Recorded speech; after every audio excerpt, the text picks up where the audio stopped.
आजिर प्रथम खबर ओडिशा पुलिस रे 144 स्नातकों को मिलिप नियुक्ति जानतु केबे और किपरि आवेदन करिवे। पुलिस विभाग में 144 जन स्नातकों को नियुक्ति दिज्व एने वरिष्ठ आईपीएस अधिकारी डॉक्टर सुधांशु षडंगी सूचना देते। से निज ट्विटर लिखिं कंप्यूटर इंजीनियरिंग आईटी और आनुषंगिक पृष्ठभूमि 144 जन स्नातकों को एक कंप्यूटर आधारित परीक्षा माध्यम ओडिशा पुलिस यार वैषयिक शाखा नियुक्ति देव।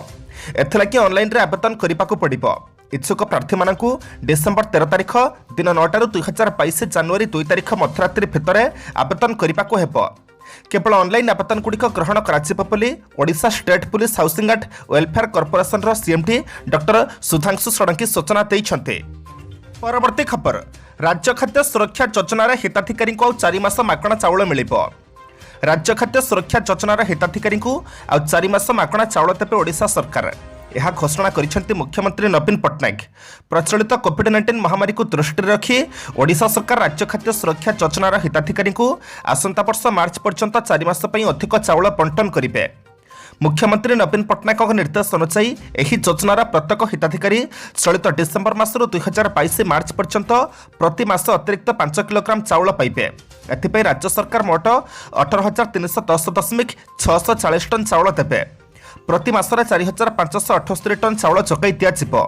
एथिपाई राज्य सरकार निजस्व पांठि 88.13 कोटी टंका अधिक खर्च करिवे बोली मुख्यमंत्री कार्यालय सूत्रରୁ प्रकाश। परवर्ती खबर विधानसभा को बंद कराजिबा प्रतिवाद राज्यपाल द्वारस्थ है बीजेपी। विधानसभार शीतकालीन अधिवेशन अधारू बंद होइथिबा बेले एहाकु नै राज्यपाल द्वारस्थ होइछि बीजेपी। 4 दफा दाबी नहीं बीजेपी विधायक दल राज्यपाल द्वारस्थ होइछन्ति। 10 दिन धरी गृह अस्वाभाविक चलिबा परे हठात गृह को बंद करिबा प्रतिवाद रे राज्यपाल को फेरत होइछि बीजेपी। राज्यवासी स्वार्थ संबलित विषय और मौलिक दाबी को विधानसभा आलोचना करने को विरोधी दल को सुजोग न देवा बाचस्पति षोडश विधानसभार समस्त 8टी अधिवेशन को स्थिरीकृत धार्य दिवस पूर्व अगणतांत्रिक और असंवैधानिक भाव में गृह को अनिर्दिष्ट काल पर्यंत बंद करने को नहीं अभियोग पत्र देछि बीजेपी। सेपरी 3 वर्ष है गृह ठीक रे चालू नाही। 2 वर्ष है मुख्यमंत्री गृह को आसुना स्मार्ट कार्ड बांटिबाकू और हॉकी मैच को जाउछंती हेले से गृह को आसुना अभियोग करिछि बीजेपी। परवर्ती खबर 15 रे मुख्यमंत्री बांटिबे स्वास्थ्य बीमा जिलावासी को 1500 कोटी प्रकल्प भेटी। आसंता 15 तारिख में मुख्यमंत्री केन्द्रापड़ा कार्यक्रम रही। वीडियो कॉन्फ्रेंसिंग माध्यम मुख्यमंत्री कार्यक्रम में जोड़ी हुई स्वास्थ्य बीमा कार्ड बंटन शुभारंभ करने सहित पाखापाखि 1526 कोटी टंका व्ययर विभिन्न प्रकल्पर उद्घाटन और शिलान्यास कर योजना रही। विभिन्न विभाग पक्षर उद्घाटन और शिलान्यास होगाकू प्रकल्प गुड़िकर चूड़ांत तालिका भी प्रस्तुत सरी। म्युनिसिपालिटी टाउन हॉल रे एक कार्यक्रम होगाकू बेले जिलार सांसद समस्त विधायकों समेत जड़े मंत्री एथिरे सामिल होबार कार्यक्रम रही। केन्द्रापड़ा जिले समुदाय 3,08,000 लोक पिछू स्वास्थ्य बीमा कार्ड पाइबापी तालिकाभुक्त होइछन्ते। मुख्यमंत्री सही दिन योजनार शुभारंभ करने सहित 1500 कोटी अधिक व्ययर विभिन्न प्रकल्पर उद्घाटन और शिलान्यास कर योजना रही। ସେଥିମଧ୍ୟରୁ 186 କୋଟି ଟଙ୍କାର 48ଟି ପ୍ରକଳ୍ପ ଉଦ୍ଘାଟନ ହେବାକୁ ଥିବା ବେଳେ 1340 କୋଟିରୁ ଅଧିକ ବ୍ୟୟରେ 104ଟି ପ୍ରକଳ୍ପର ଶିଳାନ୍ୟାସ ପାଇଁ ତାଲିକାଭୁକ୍ତ ଥିବା ଚୂଡ଼ାନ୍ତ ହୋଇଛି। ପରବର୍ତ୍ତୀ ଖବର ଭୁବନେଶ୍ୱର ବିମାନବନ୍ଦରରେ ପହଞ୍ଚିଲା ଓଡ଼ିଆ ଯବାନ ରାଣା ପ୍ରତାପ ଦାସଙ୍କ ପାର୍ଥିବ ଶରୀର। ତାମିଲନାଡୁ କୁନ୍ନୁରଠାରେ ହେଲିକପ୍ଟର ଦୁର୍ଘଟଣାର ସିଡିଏସ୍ ବିପିନ ରାଉତଙ୍କ ସହ ଶହୀଦ ହୋଇଥିବା ଓଡ଼ିଆ ଯବାନ ରାଣା ପ୍ରତାପ ଦାସଙ୍କ ପାର୍ଥିବ ଶରୀର ଭୁବନେଶ୍ୱର ବିଜୁ ପଟ୍ଟନାୟକ ଅନ୍ତର୍ଜାତୀୟ ବିମାନବନ୍ଦରରେ ପହଞ୍ଚିଛି। राणा प्रताप शेष दर्शन करने सह श्रद्धांजलि जणाइले मुख्यमंत्री। राणा शेष दर्शन पर अर्थमंत्री निरंजन पुजारी पहुंची। से राणा प्रताप जन्मस्थान को जीवे बोली सूचना मिली। मंत्री अशोक पंडा भी पहुंची। विरोधी दल उपनेता विष्णु सेठी, विरोधी दल मुख्य सचेतक मोहन माझी और वरिष्ठ बीजेपी नेता तथा विधायक जयनारायण मिश्र प्रमुखों समेत केतेक नेता राणा प्रताप शेष दर्शन करने सह श्रद्धांजलि जणाई। विमानबंदर में ओडिया जवान राणा प्रताप दास को गार्ड ऑफ ऑनर दि जाइथिला। परवर्ती खबर माड़ा को डरिब नाही कांग्रेस 14 एसपी ऑफिस घेराव करिब दल। शुक्रवार विक्षोभ प्रदर्शन बेले छात्र कांग्रेस कर्मी मानक पुलिस माड़ घटना को बर्बरचित अत्याचार बोली आख्या देइछन्ति पीसीसी सभापति निरंजन पट्टनायक। आज एक सांबादिक सम्मेलन में से कहते माड़ा को डरिब नाही कांग्रेस एटा शेष आंदोलन नुहे। इंग्रेज बंधुक को कांग्रेस डरी नथिला तेणु आंदोलन जारी रहिबो।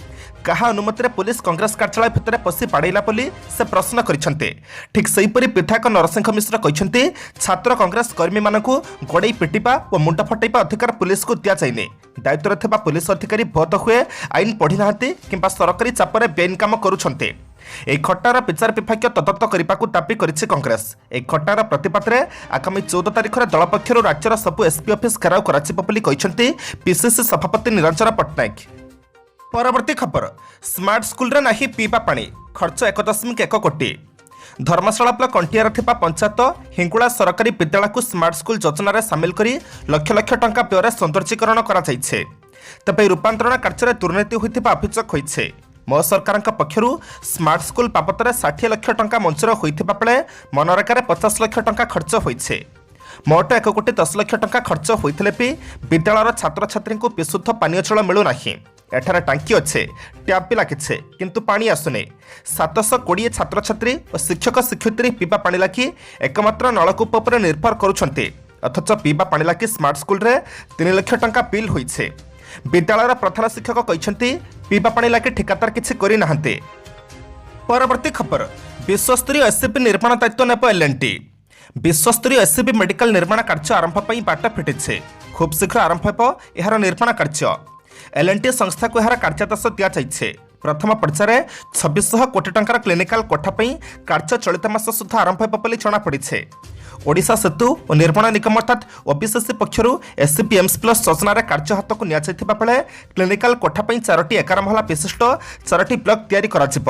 ଅନ୍ୟପଟେ ରେସିଡେନ୍ସିଆଲ କୋଠା ପାଇଁ ପୁନଃ ଟେଣ୍ଡର କରାଯାଇଥିବା ବେଳେ ଏହାର ଟେଣ୍ଡର ମଧ୍ୟ ଖୋଲା ସରିଛି। କିଏ ପାଇବ ଏହାର ଟେଣ୍ଡର ସେ ନେଇ ସମୀକ୍ଷା କରାଯାଇଥିବା ବେଳେ ଏହାର କାର୍ଯ୍ୟ ମଧ୍ୟ କିପରି ଶୀଘ୍ର ଆରମ୍ଭ କରାଯିବ ସେ ନେଇ ପ୍ରକ୍ରିୟା କରାଯାଇଛି। ବିଶ୍ୱସ୍ତରୀୟ ଏସ୍ସିବି ନିର୍ମାଣ ପାଇଁ ନକ୍ସା, ପ୍ଲାନ୍ ଅନୁମୋଦନ ଓ ଲେଆଉଟ୍ ପାଇଁ ସିଏମ୍ସି ଅନୁମୋଦନ କରିସାରିছে। ଖୁବ୍ ଶୀଘ୍ର ଏହାର ମାଟି ପରୀକ୍ଷା ସହ କାର୍ଯ୍ୟ ଆରମ୍ଭ କରାଯିବ। ପରବର୍ତ୍ତୀ ଖବର, 5T ସଚିବଙ୍କ ମନ ଜିଣିଲେ ତମନ୍ନା। ନବରଙ୍ଗପୁର ଜିଲ୍ଲା ତେନ୍ତୁଳିଖୁଣ୍ଟି ସରକାରୀ ନୋଡାଲ ବାପୁଜୀ ଉଚ୍ଚ ବିଦ୍ୟାଳୟର 10ମ ଶ୍ରେଣୀ ଛାତ୍ରୀ ତମନ୍ନା ରାଣୀ ସିଂ 5T ସଚିବ ଫିକେ ପାଣ୍ଡିଆନଙ୍କ ମନ ଜିଣିଛନ୍ତି। ସଚିବଙ୍କ ପ୍ରଶ୍ନର ଉତ୍ତର ଦେବାକୁ ଯାଇ ଭବିଷ୍ୟତରେ ଦକ୍ଷିଣ କୋରିଆ ଯାଇ କେ-ପପ୍ ଆଇଡଲ ହେବା ଲକ୍ଷ୍ୟ ରଖିଥିବା କହିଥିଲେ ତମନ୍ନା। ଏଭଳି ଉତ୍ତରରେ ଶ୍ରୀ ପାଣ୍ଡିଆନ ସନ୍ତୋଷ ପ୍ରକାଶ କରିଥିବା ବେଳେ ଗତକାଲି 5Tର ଏକ 4 ଜଣିଆ ପ୍ରତିନିଧି ଦଳ ତେନ୍ତୁଳିଖୁଣ୍ଟିରେ ପହଞ୍ଚି ତମନ୍ନାଙ୍କ ସହ ଆଲୋଚନା କରିଛନ୍ତି। ଏହାପରେ ତମନ୍ନାଙ୍କ ପାଇଁ ନୂତନ ଆଶା ସଞ୍ଚାର ହୋଇଛି। 5T ଅଧୀନରେ ବିଭିନ୍ନ ସରକାରୀ ଉଚ୍ଚ ବିଦ୍ୟାଳୟର ରୂପାନ୍ତରୀକରଣ କାର୍ଯ୍ୟର ସମୀକ୍ଷା ନିମନ୍ତେ ଚଳିତ ମାସ 8ରେ ତେନ୍ତୁଳିଖୁଣ୍ଟି ପଞ୍ଚାୟତ ସମିତି କାର୍ଯ୍ୟାଳୟ ପରିସରସ୍ଥ ରାଜୀବ ଗାନ୍ଧୀ ସେବା କେନ୍ଦ୍ରରେ ଭର୍ଚୁଆଲ ମୋଡରେ ଏକ ବୈଠକ ଅନୁଷ୍ଠିତ ହୋଇଥିଲା। ଅନ୍ୟ ବରିଷ୍ଠ ଅଧିକାରୀଙ୍କ ସହ 5T ସଚିବ ଶ୍ରୀ ପାଣ୍ଡିଆନ ଏଥିରେ ଯୋଗ ଦେଇଥିଲେ। ବୈଠକରେ ଉପସ୍ଥିତ ଥିବା ତମନ୍ନାଙ୍କୁ 5T ସଚିବ ଶ୍ରୀ ପାଣ୍ଡିଆନ ତାଙ୍କ ଲକ୍ଷ୍ୟ ବିଷୟରେ ପଚାରିଥିଲେ। କେ-ପପ୍ ଆଇଡଲ ହେବା ନିଜର ଲକ୍ଷ୍ୟ ବୋଲି ତମନ୍ନା ଉତ୍ତର ରଖିଥିଲେ। ପରବର୍ତ୍ତୀ ଖବରକୁ ଯିବା ପୂର୍ବରୁ ଆପଣମାନଙ୍କୁ ଅନୁରୋଧ, ଭିଡ଼ିଓଟିକୁ ଶେଷ ପର୍ଯ୍ୟନ୍ତ ଦେଖନ୍ତୁ କାରଣ ଭିଡ଼ିଓର ଶେଷରେ ରହିଛି ଆଜିର ରାଶିଫଳ। କିନ୍ତୁ ତା ପୂର୍ବରୁ ଭିଡ଼ିଓଟିକୁ ଲାଇକ୍ କରିଦିଅନ୍ତୁ କାରଣ ଆପଣଙ୍କର ଗୋଟେ ଛୋଟ ଲାଇକ୍ ଆମକୁ ନୂତନ ଭିଡ଼ିଓ ବନାଇବା ପାଇଁ ପ୍ରୋତ୍ସାହିତ କରିଥାଏ। ସାଥିରେ ଆପଣ କେଉଁ କେଉଁ ଜିଲ୍ଲାରୁ ଭିଡ଼ିଓଟିକୁ ଦେଖୁଛନ୍ତି କମେଣ୍ଟ ବକ୍ସରେ ନିଶ୍ଚୟ ଲେଖନ୍ତୁ। ପରବର୍ତ୍ତୀ ଖବର, ପଞ୍ଚଭୂତରେ ଲୀନ ହେଲେ ଓଡ଼ିଆ ଯବାନ ରାଣା ପ୍ରତାପ। ତାମିଲନାଡୁର କୁନୁରଠାରେ ଗତ 8 ତାରିଖ ଦିନ ହେଲିକପ୍ଟର ଦୁର୍ଘଟଣାରେ ସିଡିଏସ୍ ବିପିନ ରାଓ୍ୱତଙ୍କ ସହ ଶହୀଦ ହୋଇଥିବା ଓଡ଼ିଆ ଯବାନ ରାଣା ପ୍ରତାପ ଦାସଙ୍କ ପାର୍ଥିବ ଶରୀର ପଞ୍ଚଭୂତରେ ଲୀନ ହୋଇଛି। ଶହୀଦ ଯବାନଙ୍କ ପାର୍ଥିବ ଶରୀରକୁ ଜନ୍ମମାଟିରେ ଅନ୍ତିମ ସଂସ୍କାର କରାଯାଇଛି। ଯବାନଙ୍କ ପାର୍ଥିବ ଶରୀରରେ ପୁତ୍ର ଆଶିଷ ଦାସ ମୁଖାଗ୍ନି ଦେଇଥିଲେ। କୃଷ୍ଣଚନ୍ଦ୍ରପୁର ଗାଁରେ ପହଞ୍ଚିବା ପରେ ଶୋକାକୁଳ ପରିବେଶ ସୃଷ୍ଟି ହୋଇଥିଲା। ପାର୍ଥିବ ଶରୀର ଦର୍ଶନ କରିବା ପାଇଁ ବହୁ ଦୂରଦୂରାନ୍ତରୁ ଲୋକେ ଭିଡ଼ ଲଗାଇଥିଲେ। ବିଭିନ୍ନ ଦଳର ନେତା ସମ୍ମାନ ଜଣାଇଥିଲେ। ତାଙ୍କୁ ରାଷ୍ଟ୍ରୀୟ ସମ୍ମାନର ସହିତ ଗାର୍ଡ ଅଫ୍ ଅନର ଦିଆଯାଇଥିଲା। ସମ୍ପର୍କୀୟ ଶୁଭେଚ୍ଛୁ ଓ ସ୍ଥାନୀୟ ଲୋକ ଶ୍ମଶାନରେ ଅନ୍ତିମ ସମ୍ମାନ ଜଣାଇଥିଲେ। ପ୍ରାୟ 5000ରୁ ଅଧିକ ଲୋକଙ୍କ ଆଖିରୁ ଲୁହ ବାହାରି ପଡୁଥିଲା। ପରବର୍ତ୍ତୀ ଖବର, ସ୍ଥଗିତ ରହିଲା ବିଶ୍ୱ ପ୍ରସିଦ୍ଧ ଧନୁଯାତ୍ରା ମହୋତ୍ସବ।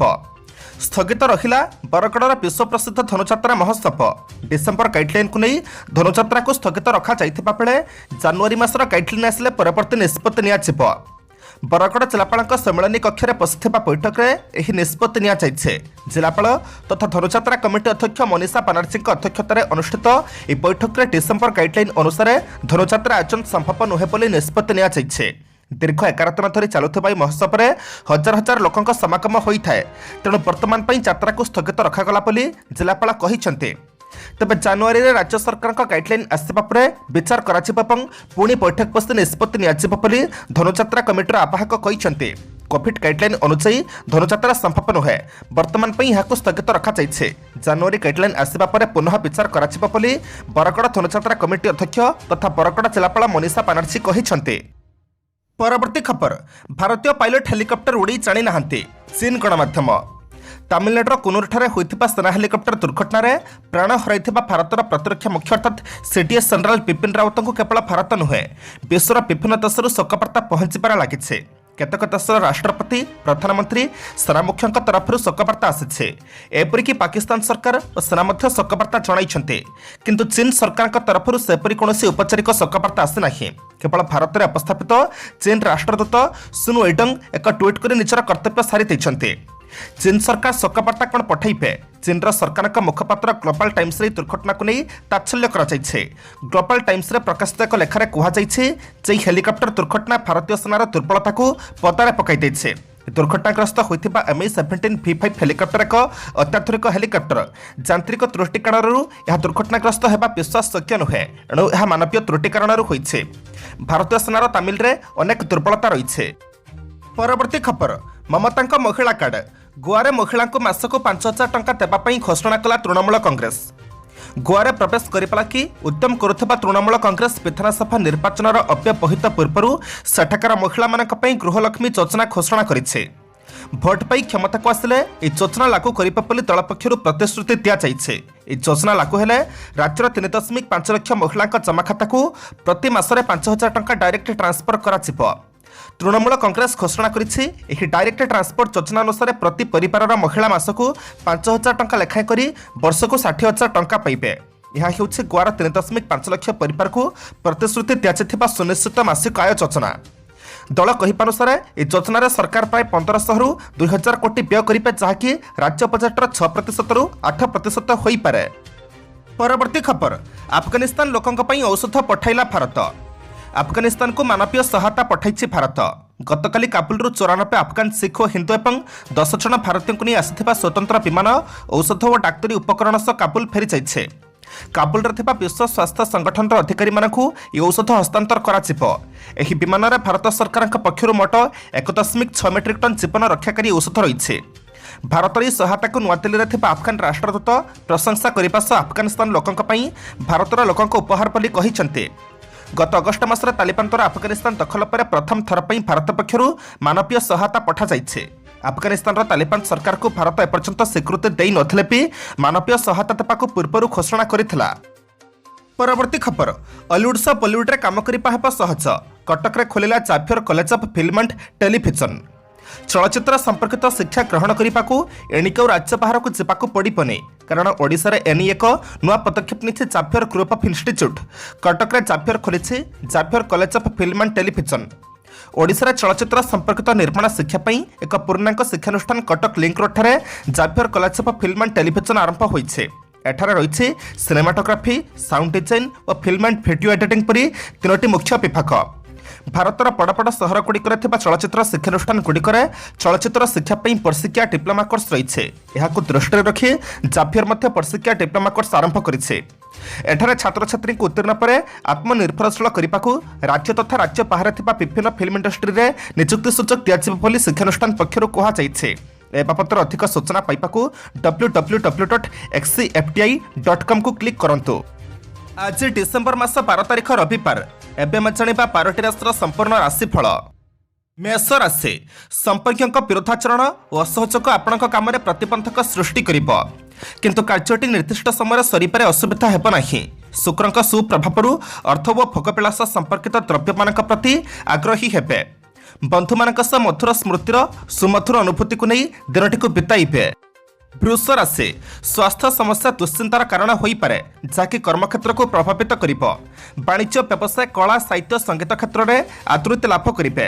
ଜଣେ ଅନ୍ତରଙ୍ଗ ବନ୍ଧୁ କିମ୍ବା ବାନ୍ଧବୀଙ୍କ କଥା ବାରମ୍ବାର ମନରେ ଆଲୋଡ଼ନ ସୃଷ୍ଟି କରିବ। ଘରେ ଅସାବଧାନବଶତଃ କୌଣସି ମୂଲ୍ୟବାନ ଦ୍ରବ୍ୟ ନଷ୍ଟ ହୋଇପାରେ। ମିଥୁନ ରାଶି, ପ୍ରତ୍ୟେକ କ୍ଷେତ୍ରରେ ଉତ୍ତେଜନାମୂଳକ କଥା କିମ୍ବା ତ୍ୱରିତ କାର୍ଯ୍ୟାନୁଷ୍ଠାନ ଠିକ୍ ହେବ ନାହିଁ। ବନ୍ଧୁଙ୍କ ସହାୟତାରେ ଅର୍ଥଲାଭ ଓ ନୂତନ ବନ୍ଧୁ ସମ୍ପର୍କ ଯୋଡ଼ିବାରେ ସଫଳ ହେବେ। ସ୍ଥଗିତ କାମକୁ ପୁରା ଦମରେ କରିବା ପାଇଁ ନିଷ୍ପତ୍ତି ନେଇପାରନ୍ତି। କୌଣସି ପ୍ରକାର ଅସୁବିଧା ନହେଲେ ମଧ୍ୟ ଆଶଙ୍କା କରି ମନ ଅସ୍ଥିର ରହିବ। କର୍କଟ ରାଶି, ଆଜି ମନର ଚିନ୍ତା ଅନୁଯାୟୀ କାର୍ଯ୍ୟ ପଦ୍ଧତିର ତାଳମେଳ ରହିବ ନାହିଁ। ଫଳସ୍ୱରୂପ ଯେଉଁ ଆଶା ନେଇ କରିବେ ପ୍ରତିବଦଳରେ କିଛି ପାଇବେ ନାହିଁ। ଅବଶ୍ୟ ଭ୍ରମଣ କାଳରେ ପଦସ୍ଥ ବ୍ୟକ୍ତିଙ୍କ ସାନ୍ନିଧ୍ୟରୁ ଉପକୃତ ହୋଇପାରନ୍ତି। ଚେଷ୍ଟା ସଫଳ ହେବାରେ ଜଣେ ଅଜଣା ବ୍ୟକ୍ତିଙ୍କଠାରୁ କିଛି ଖବର ଆପଣଙ୍କୁ ସାହାଯ୍ୟ କରିବ। सिंह राशि गतकालीर घटना विषय चिंता करी मनर सरसता रही नपे सकाळु किछि शुभ खबर संगकु अर्थलाभ करिपे ईर्षा पराण निकटस्थ बंधुवर्ग किंबा व्यक्तिविशेष माने परोक्ष समालोचना करि पारंती तरपरिया यात्रारू दूरी रहिले भल सतर्क न रहिले साधारण आघात लागि पारे। कन्या राशि कर्मक्षेत्र में अन्य कथा को सरल और सहजरे ग्रहण करिपारिबे नाही आज जहाँ पाइबा आशा रखिछंती ताहा लड़ाई करी निश्चय पाइबे। समय सुविधा को नहीं बंधुक पाखरे अभाव असुविधा जणातु अवश्य आपनक आशा पूर्ण होइजिब पिलामानक कार्यकलाप निज पई असंतोष सृष्टि करिब। तुला राशि समस्यार सुलभ समाधान क्षेत्र में बंधु साहाय्य करेंगे एकांत व्यक्तिगत कार्य सहकर्मी हस्तक्षेप प्रतिबंधक साजिबार आशंका रही व्यवसाय में मनोबल खूब टाण रहिबो जेथिरे अटल रही लाभवान हेबे संतानक स्वास्थ्यहानि कारण विचलित रही पारंती। बिछा राशि आज आपणक पाक पटुतार बंधु माने प्रशंसार शतमुख हेबे सकाळु यात्रा करने पड़ो अन्य मानक श्रद्धा और सम्मान हासिल सुजोग मिल व्यवसाय और वाणिज्य क्षेत्र में सहज और सुविधार लक्ष्य हासिल करेंगे उपकार करथिबा व्यक्तिंक ठारू प्रतिदान पाइबा दुर्लभ होई पारे। धनु राशि केतुंक कुप्रभाव आज घर परिस्थिति आपणक सकाशे चिंतार कारण होई पारे तथापि बंधुक सद्भाव और सहकर्मी मानक सहयोग कर्मक्षेत्र को त्वरान्वित करिब व्यवसाय लाभ मिल मात्र परिवहन में झगड़ार आशंका को एड़ी हेब नहीं अन्य मानक निजस्व तुलना करी मन को भाराक्रांत करि पारंते। मकर राशि सामान्य विलंब और घात प्रतिघात दे आज जीवन यात्रा अतिबाहित हेब कर्मक्षेत्र में मधुर व्यवहार द्वारा बंधु मन में आनंद सृष्टि कर समर्थ हेबे व्यवसाय उन्नति घटिब बंधुक ठारू किछि मिथ्या गुजब शुणिबा परे मन में विभिन्न प्रकार दुश्चिंता सृष्टि हेब। कुंभ राशि बाक्चातुरी फल मन पुछला भली कथा कही बंधु को आपणई नेबे स्वास्थ्य द्रुत उन्नति जोगु आश्वस्ति लाभ करेंगे बंधु कण में भाव प्रवणतार हजि न जाई निजक नियंत्रण मध्य रखा चेष्टा कले भल हेब यात्रा वाणिज्य और व्यवसाय तथा परिवहन सकाशे दिनटी विशेष भाव में अनुकूल। मीन राशि प्रतिकूल परिवेशर कुप्रभाव जते भल काम कले अन्य माने दोष खोजी बुलिबे ऑफिस काम हठात कौन घटना मन को विव्रत करें निज लोक ईर्षा परिणत हेतु व्यस्त विव्रत हो पारते सभा समिति कला साहित्य बंधु संपर्क में किछिटा उन्नति परिलक्षित हेब।